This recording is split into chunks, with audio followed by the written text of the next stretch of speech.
инсоният пайваста ва мудом роҳу воситаи наверо барои ҷанг пайдо кардааст. дар 60 нуқтаи ҷаҳон ҷангу ихтилоф идома дорад. ҳуқуқи байналмилалӣ шикаста шудааст.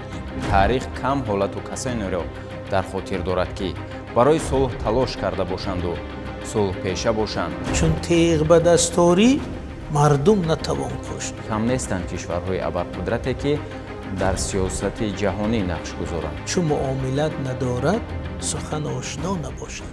фарзанди сулҳ нестанд ӯ сухан таъсир надорад. тоҷикистон ки аз ҷанг ба сулҳрасиду рушду тараққиётро дар партави сулҳ дид, пешниҳодеро ироа кард ки таҷрибаи дар амал санҷидашудаи ҳудуди 30 сола аст. хиради азалии халқи тоҷик ғалаба кард. мо тоҷикон дар ин ҷаҳон барои васл кардан омадем. қимати мумиёро шикаста устухон медонад ки чист.